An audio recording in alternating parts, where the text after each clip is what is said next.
India का पहला मांगा, जी हाँ, कुछ इसी नाम से ही निर्वाणा कॉमिक्स को प्रमोट किया जा रहा है। अब एनिमे फैंस तो मांगा को बहुत ही अच्छे से जानते होंगे, हो सकता है मांगा के कलेक्शंस भी उनके पास होंगे, बट जो बाय चांस नहीं जानता होगा उन्हें मैं बता दूं कि जापानीज कॉमिक्स को जापान में मांगा बोला जाता है और इसकी कुछ खासियत भी होती है, जैसे कि इसकी रीडिंग पीछे से शुरू होती है, पेजेस ब्लैक एंड व्हाइट होते हैं और साइज में ये थोड़ी छोटी होती है, स्पीच बबल या कहें टेक्स्ट थोड़े कम होते हैं और सबसे इम्पोर्टेंट इनके आर्टवर्क्स बिल्कुल हटकर होते हैं। तो अगर ऐसा कुछ एक्सपेरिमेंट कोई इंडियन पब्लिशर्स कर रहा हो तो क्या हम सच में इसे एक नए कैटेगरी में डालकर इसे इंडियन मांगा बोल सकते हैं? और अगर ये हर तरह से मांगा की फीलिंग भी देता है तो क्या इसे पब्लिक एक्सेप्ट करेगी? सो इन सारे बातों की चर्चा आज हम इस वीडियो में करेंगे दोस्तों, ऑब्वियसली इस कॉमिक्स या मांगा के रिव्यू के साथ साथ। तो मैं हूं आपका होस्ट प्रणय और आप देख रहे हैं सुपर पॉप कल्चर।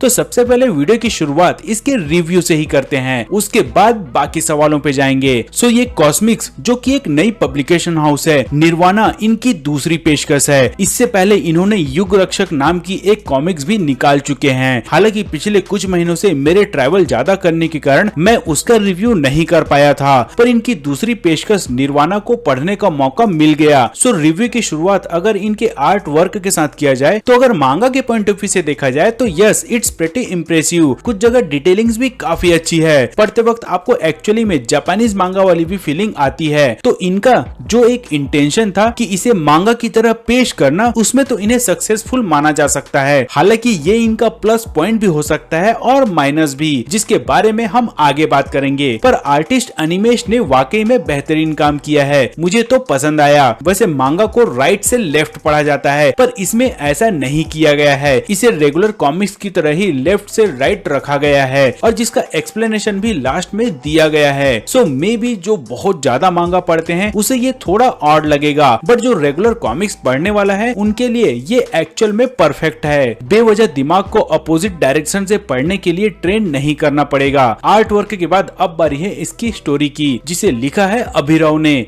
जो एक्चुअली में दो अलग अलग पर्सन है, जो है अभिषेक वर्मा और Gaurav Verma. And to be very honest, फिलहाल तो इसकी ओवरऑल स्टोरी मुझे अभी समझ में नहीं आया है, जिसका सीधा सा रीजन है ये मींस इसका एक्चुअल स्टोरी तो अभी भी आना बाकी है, जिसके बाद ही हम जज कर पाएंगे कि इसकी स्टोरी तगड़ी है कि नहीं। वैसे इसे ही मैं इस कॉमिक्स का सबसे बड़ा डिसएडवांटेज भी मानता हूँ, क्योंकि मेरे हिसाब से आजकल के रीडर्स की सबसे बड़ी डिमांड यही रहती है कि एटलीस्ट कॉमिक्स वन शॉट होनी चाहिए, या तो अगर टू बी कंटिन्यूड हो तो भी दोनों के बीच ज्यादा लंबा गैप नहीं होना चाहिए, क्योंकि लंबे गैप के बाद फिर से वही कनेक्शन बनाना थोड़ा मुश्किल होता है। स्पेशली फॉर न्यू पब्लिशर्स मुझे लगता है कि वो कोशिश करें कि रीडर्स के साथ जल्दी से जल्दी कनेक्शन बनाने की, और एटलीस्ट पहले कुछ कॉमिक्स तो वन शॉट ही निकालें। खैर वैसे हर पब्लिशर का अपना एक पॉइंट ऑफ व्यू होता है, उनका अपना एक एनालिसिस और विजन होता है, तो ये कम्प्लीटली पब्लिशर के ऊपर ही डिपेंड करता है कि वो वन शॉट बनाए या फिर टू बी कंटिन्यूड वाला कॉमिक्स। पर इसीलिए ही इस मांगा के स्टोरी को रेट करना इसलिए थोड़ा मुश्किल है, क्योंकि अभी भी इसमें काफी ट्विस्ट और सस्पेंस बाकी है, जो कि एक्साइटमेंट तो बढ़ाता है। नाउ जस्ट होपिंग कि इसका सेकंड पार्ट भी जल्द ही आ जाए। आर्ट वर्क और स्टोरी के बाद अब अगर उस क्वेश्चन पे जाएं कि क्या हम जापानीज मांगा की तरह इसे इंडियन मांगा बोल सकते हैं, तो सबसे पहले मैं इसे इंडियन मांगा के बजाय जापानीज मांगा ही बोलना पसंद करूंगा, जिसे क्रिएट इंडियन द्वारा किया गया है। क्योंकि अगर इसे इंडियन मांगा बोलेंगे तो इसमें सबसे पहले इंडियन टच भी होना चाहिए, जो इसमें पूरी तरीके से मिसिंग है। मींस इसके सारे कैरेक्टर्स को देख लो, उनके बॉडी स्ट्रक्चर, हेयर स्टाइल और इवन क्लोथिंग को देख लो, वो आपको जापानीज या कोरियन कल्चर ही फील करवाएगा, और जो शायद इसके क्रिएटर्स चाहते भी थे और उसमें वो सफल भी होते हैं। पर इसके कारण ही यहाँ एक दूसरा सवाल भी उठता है कि फिर इसके टारगेट ऑडियंस कौन होंगे, वो जो इंडियन कॉमिक्स पढ़ते हैं या फिर वो जो एनिमे देखते हैं या मांगा पढ़ते हैं। सो अगर जवाब ये है कि इंडियन रीडर्स के लिए है, तो मुझे लगता है कि फिर उन्हें ऐसा प्रेजेंट करना शायद बहुत बड़ी गलती हो सकती है, क्योंकि ऐसे कॉमिक्स हमारे कल्चर में कभी था ही नहीं। इनफैक्ट ब्लैक एंड व्हाइट सादा सिंपल चीज को तो हम इंडियन कभी एक्सेप्ट ही नहीं करते। सिंपल से एग्जांपल दूं तो आप हमारे खाने और उनके खाने को कंपेयर कर लो, हमारी फिल्में और उनकी फिल्मों को कंपेयर कर लो, हमारे रहन सहन का तरीका और उनके रहन सहन के तरीकों में जमीन आसमान का फर्क है। वहीं जापानीज कल्चर ठीक इसके उलट है, और यही चीज रिफ्लेक्ट होता है उनके कॉमिक्स कल्चर में भी। मांगा रीडर शुरू से ही स्टोरी को ज्यादा इंपॉर्टेंस देते आए हैं और आर्ट वर्क को थोड़ा कम। वहीं इंडियन कॉमिक्स कम्युनिटी हमेशा से ही अलग रही है। इस कम्युनिटी में शुरू से ही अमेरिकन कॉमिक्स का इन्फ्लुएंस रहा है। इन्हें स्टोरी भले ही ये थोड़ी नॉर्मल चल जाएगी, मगर आर्ट वर्क से ये कोई समझौता नहीं करते। तो इस हिसाब से मुझे लगता है कि इंडियन ऑडियंस के लिए इसमें थोड़े चेंजेस करने पड़ेंगे, जो एज ए पब्लिशर वो काफी अच्छे से समझते होंगे। अब जस्ट इन केस अगर इनके टारगेट ऑडियंस वो लोग हैं जो इंडिया में रहते हैं और जिन्हें एनीमे पसंद आता है, तो यहाँ भी मुझे लगता है कि ये शायद गलत अप्रोच है। रीजन ये है कि भले ही इंडिया में हमें एनीमे या मांगा का क्रेज दिखता हो, कॉमिक कॉन में एनीमे और मांगा के स्टॉल में हमें भारी भीड़ नजर आती है, पर वो सारा क्रेज हमें एनीमे या मांगा से ज्यादा उनके characters like One Piece, Saitama, Chainsaw Man या फिर दूसरे किसी एनीमे कैरेक्टर्स के लिए होता है। और ये सारी भीड़ उन कैरेक्टर्स के वर्ल्ड वाइड पॉपुलैरिटी की वजह से ही होता है। हाँ, ये अलग बात है कि ये मांगा अगर उनके बीच हो जाए तो हो सकता है कुछ लोग इसे प्रिफर कर लें, बट अगेन सिंस ये पूरी तरीके से मांगा भी नहीं है तो शायद वो इससे जल्दी बिचक भी जाएं। तो ओवरऑल मेरे कहने का मतलब यही है कि पब्लिशर को पहले ये डिसाइड करना चाहिए कि उनके टारगेट ऑडियंस कौन है और फिर उसके हिसाब से ही आगे का प्लान बनाया जाए। अगर मांगा ही बनाना है तो पूरी तरीके से मांगा ही बना दिया जाए, या फिर कॉमिक्स में ही अपना बेस्ट देने की कोशिश करें। ऐसे आधा मांगा और आधा कॉमिक्स के चक्कर में शायद रीडर और इवन क्रिएटर के बीच भी कंफ्यूजन बढ़ेगा। सो एनीवेज ये मेरा फीडबैक ही था जो मैंने इसलिए दिया क्योंकि मुझे इसमें पोटेंशियल नजर आया, इनकी हार्डवर्क और क्रिएटिविटी भी नजर आ रही है। बट हो सकता है पब्लिशर का अपना कोई विजन हो तो वो डेफिनेटली अपनी समझ के साथ ही आगे बढ़े। बाकी आप भी अगर मांगा या एनीमे फैन हैं तो एक बार इसे जरूर ट्राई करें, और अगर आप में से किसी ने अगर इसे पढ़ लिया है तो आप भी अपना रिव्यू कमेंट बॉक्स में शेयर कर सकते हैं। इसे लेने के लिए आपको वेबसाइट का लिंक और इसके बेसिक डिटेल्स डिस्क्रिप्शन में मिल जाएंगे। तो आज के लिए फिलहाल इतना ही दोस्तों, मिलते हैं जल्द ही अगले वीडियो में, तब तक के लिए टाटा बाय बाय।